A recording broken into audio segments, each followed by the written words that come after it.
Cycle of Life in Art. Death by John Butcher. Table of Contents. List of Works. John Deheme. Robert Mapplethorpe. Osiris. Correlation. List of works being presented. John Deheme, Still Life with Lobster. Robert Mapplethorpe, Calla Lily. Osiris, Last Judgment of Hunifer. John Deheme. Who was he? John Deheme was born in the Netherlands in 1606 and died in 1684, which means he lived for quite some time, dying at the age of 78.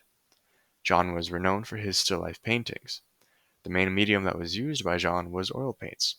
John was renowned for his still life paintings with oil, since not all still life paintings were used with oil paints as their medium. Still Life with Lobster. Still Life with Lobster is one of John's most known works. The great detail that his work has is simply because of the medium that it was made in. Oil paints take much longer to dry, which allows the artist to tweak details about the work. Most of the time is spent correcting details and making the lines more fine and sharp. This is why oil works look as detailed as they do. Robert Mapplethorpe. Who was he? Mapplethorpe was an American citizen born in New York City. He was born in 1946 and died in 1989 due to AIDS. Robert was a well-known photographer who was renowned for his astro photographs of flowers.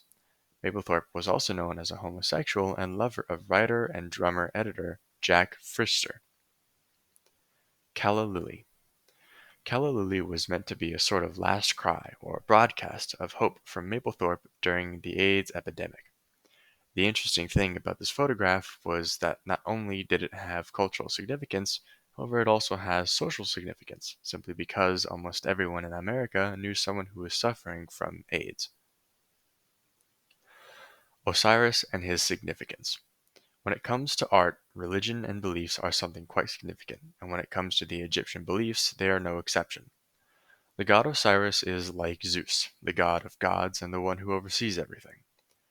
One misconception that a lot of people think about the Egyptians is that they're obsessed with death, which is not the case. After death, they believe in a second life, and that's what they're obsessed with, not death. Last Judgment of Hunifer by Osiris, from a book of going forth by day in his tomb at Thebes.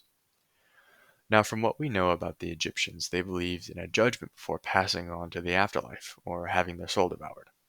In this, it shows that process in which Osiris is overseeing the judgment of this person known as Hunifer. This piece of art depicts the judgment process and what it entails. It has very significant cultural aspects to the Egyptians as they tried to live good lives in order to make it into the afterlife. Correlation. Between all three of these artworks, one might question what cycle of life do these pieces show or elicit. Well, these works elicit towards death and its many aspects. For example, Still Life with Lobster, we can see just a still life with a lobster. Though still life paintings are meant to portray death, John's paintings, at least to me, represents the simplicity of life and death, how something lives and then dies. Meanwhile, with Mapplethorpe, Calla Lily, it clearly represents the more emotional parts of death, as the photograph shows the droopy flowers surrounded by darkness. However, it also represents hope from that grief and sadness from death. Finally, with Hunifer and his judgment, it clearly is meant to portray the cultural significance of death and how it leads to the afterlife.